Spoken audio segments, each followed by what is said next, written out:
Hello मित्रों, कैसे हैं आप सभी। देखिए, आज की क्लास में हम बात करने वाले हैं एमए के बारे में, मास्टर ऑफ आर्ट्स।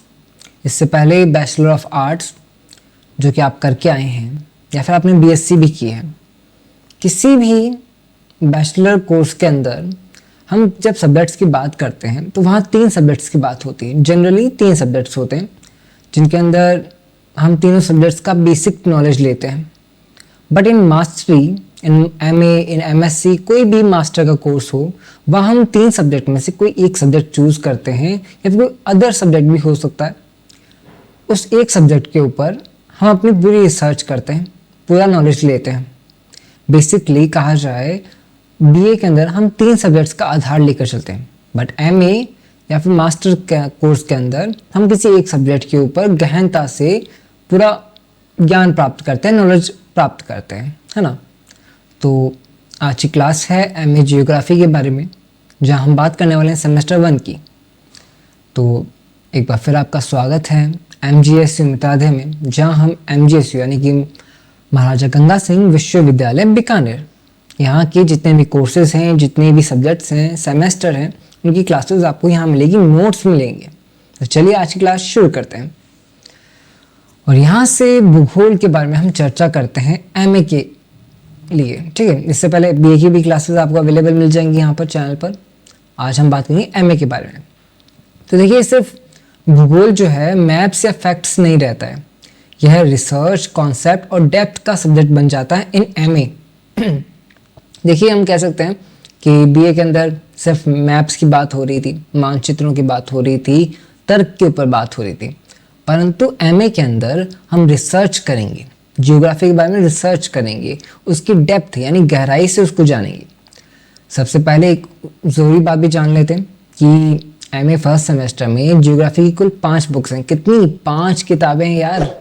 इनमें से पहली बुक एक तरह से कंपलसरी पेपर होती है, इसे सिर्फ पास करना ज़रूरी होता है। लाइक इसके मार्क्स आपके मार्कशीट में नहीं जुड़ते हैं, इसका जो ओवरऑल परसेंटेज है वो काउंट नहीं होता है। तो इसे हल्के में भी नहीं लेना है और ना ही ज़्यादा सीरियस लेना है ना। बाकी की 4 बुक्स जो बड़ी इंपॉर्टेंट हैं, क्योंकि इन्हीं के मार्क्स आपके मार्कशीट बनाएंगे। मार्कशीट में इन्हीं 4 बुक्स के आपको मार्क्स काउंट होंगे, तो इन पर आपकी पूरी प्रिपरेशन रहनी चाहिए, पूरा फोकस रहना चाहिए। अब ज़रा एक एक करके हम पूरी किताब को, पूरे इस सेमेस्टर को समझ लेते हैं कि कौन सी जो 5 बुक्स हैं जिन्हें आप एमए जियोग्राफी में पढ़ने वाले हैं इन सेमेस्टर 1। चलिए एक बार पहले हम ये भी जान लेते हैं एमए लेवल पर, यानी एमए में आकर भूगोल की जो परिभाषा है वो थोड़ी सी गहनता के साथ आ जाती है, थोड़ी सी कह सकते हैं डेप्थ वाली परिभाषा हो जाती है, डेफिनेशन थोड़ी सी बढ़ जाती है। क्या है वो डेफिनेशन, देखते हैं। भूगोल पृथ्वी की सतह, उसके प्राकृतिक स्वरूप, जलवायु और संसाधनों का अध्ययन करने वाला विषय है। यह हमें समझने में सहायता करता है कि प्राकृतिक वातावरण मानव जीवन और गतिविधियों को कैसे प्रभावित करता है। मतलब सिंपल शब्दों में कहा जाए तो भूगोल सिर्फ ये नहीं बताता कि क्या और कहाँ है, मतलब जैसे कोयले की बात हो रही है तो कोयला कहाँ है और क्या है ये नहीं बताता, बल्कि ये भी बताता है कि कोयला वहाँ क्यों है, कैसे आया, मतलब उसकी और गहराई तक हम जाएंगे। एमए में भूगोल धरती, पर्यावरण, मानव और उनके आपसी संबंधों का गहराई से अध्ययन है। यहाँ हम फैक्ट्स याद नहीं करते, बल्कि प्रोसेस, उसकी पूरी प्रक्रिया को, पैटर्न्स को, रिलेशनशिप यानी उसके संबंध को समझते हैं। मतलब यहाँ पे बात होगी माउंटेन्स कैसे बने, क्लाइमेट कैसे बदलता है यानी वातावरण कैसे बदलता है, ओशंस कैसे काम करते हैं, समुद्र, और इसका इन सबको कैसे प्रभावित करता है, मतलब इंसान कैसे प्रभावित होते हैं, जानवर कैसे प्रभावित होते हैं। यही एमए जियोग्राफी की असली डेफिनेशन है। Geography is the study of places, landforms, climate and natural resources of the earth. It helps us understand how the earth natural environment influences human life and activities. सीधी बात कहूँ तो BA में आप भूगोल पढ़ते आए थे, बट एमए में आप भूगोल को महसूस करेंगे, एक भूगोल वेता की तरह सोचने लग जाएंगे, जियोग्राफर की तरह, है ना। अब चलिए एक बार जान लेते हैं आपकी बुक्स के बारे में। देखिए, आपकी पहली बुक है जो कि भूगोल की प्रारंभिक अवधारणा, उसका नाम है। ये आपकी फाउंडेशन बुक है, आधार इससे आपको मिल जाएगा। बेसिक नॉलेज जो है भूगोल का वो आपको इस बुक से मिल जाएगा। कॉन्सेप्ट क्लियर हो जाएंगे, आपकी जो अप्रोच है भूगोल के लिए वो बढ़िया हो जाएगी। बट ये कंपलसरी पेपर है, इसे सिर्फ पास करना है, इसके मार्क्स नहीं जुड़ने वाले। अब बात आती है उन 4 बुक्स की जिनके आपके मार्क्स के लिए इंपॉर्टेंट है, जिनसे आपके मार्कशीट तय होती है। कौन सी 4 बुक हैं वो? जिसमें बुक का नाम है भूविवर्तनिकी एवं भू आकृतिक विज्ञान। इसमें हम बात करेंगे धरती की इंटरनल एक्सटर्नल प्रोसेस, यानी आंतरिक बाहरी जो भी शक्तियाँ हैं, गतिविधियाँ हैं, प्रक्रियाएँ हैं, उनके बारे में बात करेंगे। लैंड फॉर्म्स की, चट्टानों की, और इस तरीके से पूरे इस बुक के अंदर हम आपके भू आकृतिक तौर पे भूगोल को देखेंगे। फिर बात होती है जलवायु विज्ञान। नेक्स्ट बुक कौन सी है? जलवायु विज्ञान। इसमें एटमॉस्फेयर, वातावरण, क्लाइमेट सिस्टम, क्लाइमेट चेंज, इसको हम गहराई से समझने वाले हैं। अगले बुक में बात करेंगे समुद्र विज्ञान, ओशनोग्राफी, जहाँ ओशंस को एक कंप्लीट फिजिकल सिस्टम के तौर पे समझेंगे, यानी समुद्र को भी इस तरीके से समझेंगे कि समुद्र आखिर बने कैसे, समुद्र में क्या क्या पाया जाता है भूगोल के नजरिए से, है ना। फिर आपकी जो लास्ट बुक है उसका नाम है भौगोलिक विचारों का विकास, जो जियोग्राफी की थिंकिंग को समझाती है कि आखिर जियोग्राफी सोचती कैसी है। मतलब हम इसमें बात करेंगे आपके पास्ट से लेके प्रेजेंट तक की, कि कैसे कोयला आज से कई लाखों वर्षों पूर्व एक अपनी प्रक्रिया में बन रहा था, तैयार हो रहा था, और आज हम उस कोयले को एक संसाधन के तौर पे इस्तेमाल कर रहे हैं, यूज कर रहे हैं। यानी उसको इवॉल्व होते हुए समझेंगे, कैसे उसका इवोल्यूशन हुआ, कैसे वो पीढ़ी दर पीढ़ी समय के साथ, पीढ़ी दर पीढ़ी तो गलत वर्ड हो गया, समय के साथ कैसे इवॉल्व होता गया, कैसे बदलता गया। इसको हम समझेंगे कौन सी बुक में? आपकी 5th बुक के अंदर, भौगोलिक विचारों का विकास। तो मित्रों ये सेमेस्टर आपका बड़ा आसान सा होने वाला है, क्योंकि इसमें इतना भी हार्ड नहीं है। नेक्स्ट सेमेस्टर जो 2nd 3rd आएंगे उनमें थोड़ा सा और टिपिकल हो जाएगा, बट फर्स्ट सेमेस्टर में अगर आप अच्छे से इसे पढ़ लोगे, रेगुलर क्लासेस लोगे, तो मैं कहता हूँ आपकी नेक्स्ट सेमेस्टर में बड़ी इजी हो जाएगी ये बातें, है ना।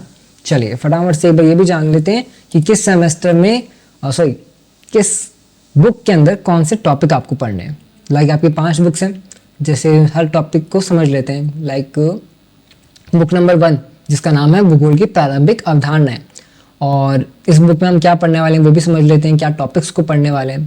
तो इसमें हम एमए की ज्योग्राफी की जो फाउंडेशन बातें मैंने आपको बताई ना, आधार आपको इसी बुक से मिलेगा। इसमें आप जानोगे कि भूगोल आखिर पढ़ते कैसे हैं, भूगोल की विषय वस्तु क्या है, स्थान और अवस्थिति का मतलब क्या होता है, मैप्स कैसे डेवलप हुए, मतलब मानचित्रण का विकास, और मानव पर्यावरण संबंध भी इसमें समझेंगे। साथ ही हम बात करेंगे क्षेत्रीय अध्ययन की, ठीक है, यानी कि फील्ड वर्क, क्षेत्रीय अध्ययन फील्ड वर्क हुआ। तो सीधी बात है, इस फर्स्ट बुक के अंदर आपको अच्छे से बेसिक नॉलेज हो जाएगा जियोग्राफी का, प्लस ये पेपर कंपलसरी पेपर है, तो इसको इतना भी सीरियसली नहीं लेना है और इतना लाइटली भी नहीं लेना है। इसको हम कम से कम 3-4 क्लासेस में कंप्लीट कर देंगे, है ना। चलिए फिर नेक्स्ट बुक जो आपकी है, जहाँ से आपके मार्क्स इंपॉर्टेंट हो जाएंगे, ठीक है, उसका नाम है भूविवर्तनिकी एवं भू आकृतिक विज्ञान। यहाँ से एमए जियोग्राफी प्रॉपर साइंटिफिक तौर पे सोचने लग जाती है, यानी वैज्ञानिक रूप आ जाता है इसमें जियोग्राफी का। मतलब इसमें हम धरती की सरफेस क्यों बदलती है, और ये सरफेस जो आज हम देखते हैं, आज जो चट्टानों को हम देखते हैं, वो चट्टानें आज से लाखों करोड़ों वर्ष पहले कैसे बन रही थी, कैसे डेवलप हो रही थी, उसको समझेंगे। इसमें हम बात करेंगे भूविवर्तनिकी की आधारभूत अवधारणाएं, यानी कि प्लेट्स जो अंदर आपके धरती के अंदर प्लेट्स हैं, उनके बारे में बात करेंगे। बात करेंगे उनकी गतिविधियों, उनके मूवमेंट के बारे में, ठीक है, गति, वो कैसे गति करती हैं। अर्थक्वेक यानी भूकंप, वॉल्केनोज ज्वालामुखी, ये क्यों आते हैं, मतलब ज्वालामुखी क्यों फटता है, भूकंप क्यों आता है, इसको जानेंगे। फिर बात करेंगे अंतर्जनीय और बहिर्जनीय प्रक्रियाओं की। फिर इसी तरीके से हम भू आकृतिक विकास को भी समझेंगे, माउंटेन्स, प्लेन्स, वैलीज, घाटियाँ, इनको पूरी तरीके से समझने वाले हैं। कौन सी बुक में? बुक नंबर 2, क्या नाम है इसका? भूविवर्तनिकी एवं भू आकृतिक विज्ञान। चलिए फिर नेक्स्ट बुक को देख लेते हैं। नेक्स्ट बुक का नाम है जलवायु विज्ञान। देखिए हॉनेस्टली बताऊं तो एमए जियोग्राफी की सबसे करंट और रिलेवेंट बुक कौन सी है? जलवायु विज्ञान। सिंपल तरीके से समझिए, ये बुक क्लाइमेट को सिर्फ मौसम नहीं, एक कंप्लीट सिस्टम की तरह पढ़ाती है। मतलब देखिए जलवायु विज्ञान का मतलब क्या कि मौसम का अध्ययन करने वाले हम, बट इसमें हम मौसम के साथ साथ में मौसम को पूरा एक सिस्टम देखेंगे कि मौसम आखिर कैसे काम कर रहा है, कैसे एक चक्र के तौर पे ये पूरी प्रक्रिया चल रही है। इसमें हम समझते हैं वायुमंडल की संरचना और ताप, यानी हीट कैसे डिस्ट्रीब्यूट होती है ना, वायु दाब, परिसंचरण, इसको समझेंगे। फिर वर्षा और चक्रवात को भी समझेंगे। और इसमें सबसे इम्पोर्टेंट हिस्सा क्या है, यह है जलवायु परिवर्तन और उसके प्रभाव। ये टॉपिक सिर्फ एग्जाम का नहीं, आज की दुनिया की रियलिटी है कि भाई जलवायु कैसे परिवर्तन हो रहा है, कैसे प्रदूषण उसको प्रभावित कर रहा है, कैसे हम पर उसके प्रभाव पड़ रहे हैं, इंसानों पर, जीव जंतुओं पर, है ना। तो सीधी बात है, इस बुक में हम थ्योरी, डायग्राम और एग्जाम्पल्स के साथ पूरे बुक को आराम से कंप्लीट करने वाले हैं। देखिए आप चेक कर सकते हैं कि किस तरीके से हमने डायग्राम्स आपको दिए हैं। आपको यहाँ पे भी डायग्राम्स देखने को मिल जाएंगे। वैसे हम जब रेगुलर क्लासेस में इनको आराम से डायग्राम्स के साथ में समझने वाले। चलिए फिर नेक्स्ट बुक है समुद्र विज्ञान, ओशनोग्राफी। देखिए यहाँ से भूगोल जमीन से निकलकर समुद्रों की गहराई में उतरता है। सिंपल शब्दों में समझिए, ये बुक ओशंस को सिर्फ पानी का बड़ा हिस्सा नहीं बल्कि एक डायनामिक सिस्टम की तरह पढ़ाती है। इसमें सबसे पहले आता है महासागरों की उत्पत्ति, समुद्र बने कैसे, फिर महासागरीय तल की संरचना, ओशन फ्लोर कैसे होता है। इसके बाद आता है महासागरीय जल के गुण, टेम्परेचर, सॉलिनिटी, डेंसिटी। देखिए लवणता है, और जो जल का दाब है, ताप है, ये कैसे डिसाइड होता है, ये कैसे चेंज होता है, परिवर्तन होता है इसमें। महासागरीय गतिविधियाँ, संसाधन, वेव्स, ठीक है, curtains and tides, ocean resources, यानी समुद्र के जितने भी संसाधन हैं उनको पढ़ेंगे। महासागर और मानव, मतलब ओशंस की बात ऐसे हो रही है जो आज की ह्यूमन लाइफ की इकोनॉमी को भी डिस्क्राइब करता है। लाइक मैं कहूँगा कि आज समुद्र से हमें कितने संसाधन प्राप्त होते हैं। कई जगहों पर तेल के कुएं पाए जाते हैं। आज हमें देखिए जो कहें तो आपको कई तरह के अलग रिसोर्सेज भी मिलते हैं, जिसमें हम देखते हैं इम्पोर्टेंटली जीव जंतु। आज उन जीव जंतुओं की इतनी अहमियत है कि वो कई जगहों पे काम आते हैं आपको, है ना। वैसे ही समुद्र हमें बहुत सी चीज़ें प्रदान कर रहा है, और सबसे इम्पोर्टेंट है पानी, जल। आज ये जल अगर नहीं होता, ये लेवल नहीं होता जल का, तो ये धरती का संभव ही नहीं हो पाता, है ना। चलिए फिर आगे बात करते हैं आपकी बुक नंबर 5 की, भौगोलिक विचारों का विकास। देखिए भौगोलिक विचारों का विकास सिंपल शब्दों में समझें तो ये बुक ये नहीं पूछती कि कहाँ क्या है, ये पूछती है भूगोल को लोग अलग अलग समय में कैसे समझते थे। मतलब आज के टाइम में हम भूगोल को किस नज़रिए से देख रहे हैं, वैसे ही पुराने ज़माने में लोग भूगोल को किस नज़रिए से देखते थे। आज से 10 साल पहले, आज से 10,000 साल पहले, ऐसे अलग अलग समय की बात करेंगे कि उस वक्त भूगोल कैसी थी और लोग उस भूगोल को कैसे डिफाइन करते थे, है ना। मतलब लोगों के विचार समझेंगे। प्राचीन भौगोलिक विचार जब ज्योग्राफी ऑब्जर्वेशन पर चलती थी, मध्यकाल और खोज युग जब चल रहा था, जब दुनिया का मैप बन रहा था, है ना। इसके बाद आता है आधुनिक वैज्ञानिक भूगोल, जहाँ ज्योग्राफी साइंस बनती है। भूगोल में प्रतिमान यानी ज्योग्राफी को देखने के तरीके बदलते हैं, और समकालीन दृष्टिकोण की भी बात होगी, है ना। ज्योग्राफी आखिर सोचती क्या है, सोचती कैसे है, सोची जाती कैसे है, इसको समझेंगे। चलिए आज हमने एमए ज्योग्राफी सेमेस्टर 1 का पूरा सिलेबस देख लिया है ना। तो ऑलराइट मित्रों, ये जो सिलेबस था इसमें हमने आपकी 5 बुक्स देखी, जिसमें फर्स्ट बुक कंपलसरी बुक होने वाली है, और बाकी की 4 बुक्स जो आपको अच्छे से रेगुलर क्लासेस के अंदर पूरी तरीके से कंप्लीट कराई जाएगी, ताकि हम पेपर को सिर्फ एग्ज़ाम का एक वर्डन ना लेके चलें कि भाई एग्ज़ाम आ रहे हैं। नहीं, एग्ज़ाम को इतने आराम से हमें पढ़ना है कि जब एग्ज़ाम आए तो हम आराम से उसमें लिख सकें। हमें ध्यान रहे कि बस ये टॉपिक एक्चुअली में था क्या, है ना। अब कॉलेज वो नहीं है कि एक दिन पहले पढ़ के चले जाओ।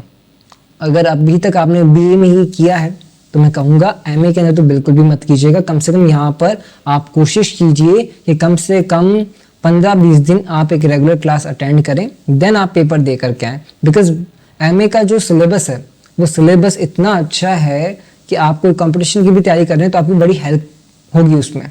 तो एमए के सिलेबस को सीरियसली लीजिए, एंड हम आपसे फिर मिलेंगे। तो जुड़े रहिए एमजीसी मित्राध्याय के साथ, आपका अपना स्टडी मित्र। धन्यवाद।